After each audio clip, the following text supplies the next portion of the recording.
फार छान झालं की माझा नंबर म्हणजे शेवटी आला, त्यामुळे गर्दी कमी झालेली आहे, तर माझी भीती पण कमी झालेली आहे. तर काय असतं ना गंमत की मी एक मागे स्टँडअप कॉमेडी पहिल्यांदा करतोय आणि आज एवढ्या मुलांच्या कार्यक्रमानंतर इथे उभं असणं या वयात रामाचं नाव घेणं सोडून स्टँडअप कॉमेडी करता उभं राहणं ही पण एक कॉमेडीच आहे माझ्याप्रमाणे. ते खरी गोष्ट आहे, त्यात काही वावगं नाही आहे. पण मला असं वाटतं जे मनात असेल तर करावं. कारण काय असतं आपण दुसऱ्यांकडे बघून फक्त वाट करतो की ह्यांनी काय केलं त्यांनी काय नाही केलं. आपण आपलं करावं आणि मोकळं व्हावं, हे नवीन पिढीकडे शिकावं. तर गंमत अशी आहे की स्टँडअप कॉमेडी करता मी पहिले एक प्रोग्राम पाठवला होता, पण त्याची झाली ट्रेजेडी. आता काय झाली ते आता सांगत नाही. पण आज एका प्रोग्राम घेऊन इथे आलेलो आहे मी. माझा पहिले मूड होता जेव्हा सोनाली होती की मी आज पोवाडा म्हणावं. का तुम्हाला कळलं असेल मी हिंदीत पोवाडा करतो, तर म्हणलं ती येईल आणि वरती काहीतरी हे मला, पण बायको पण बसली म्हणून बरं झाली ती गेली. आता ओम येऊन गेला आता इथे आणि ओमनी पीटीएम बद्दल बोललेला आहे. तो विद्यार्थीप्रमाणे बोलला आणि मी शिक्षक असल्यामुळे पीटीएमच्या दुसऱ्या साईडचं बोलणं चाहतोय. माझ्या मध्ये हिंदी शब्द येणार ते एटिट्यूडमुळे नाही. माझ्या भाषेमध्ये हिंदी आहेच, कारण मी MP मध्ये वाढलेलो आहे, तर त्यामुळे इंदोरचो आहे. त्यामुळे तुम्ही घाबरू नका. मध्ये हिंदी शब्द आले तर पुणेरी लोक कसे मध्ये हिंदी बोलतात दाखवायला की आम्हाला थोडंसं येतं, अतिरेक करतात. तर तसा काही भाग नाहीये. मध्ये हिंदीत पीटीएमचे कशा प्रकारे वाढत गेले बदलत गेले ते बघा. आम्ही जेव्हा लहान होतो ना तेव्हा पीटीएम नव्हतीच.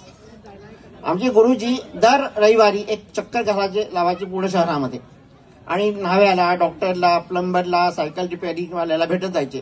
कारण प्रत्येकाची मुलं त्यांचे शिक्षक म्हणजे विद्यार्थी असायचे आणि प्रत्येकाच्या माणसाशी ज्या जितकं बोलायचे 2 मिनिटं 3 मिनिटं तेवढे झपाटे त्या मुलाला पडायचे. आणि जर थांबले आणि चहा पिऊन गेले तर कत्तल.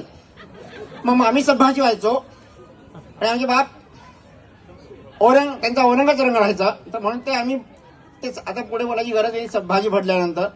तर असा काळ होता तो. आणि दुसऱ्या दिवशी सोमवारी निम्म्याहून अधिक क्लास दुखत कणत बसायची. मी निम्म्याहून काय म्हणतो असतं कारण त्याच्या मुली ज्या असायच्या त्यांना हा त्रास नसायचा. हा त्रास फक्त मुलांना असतो.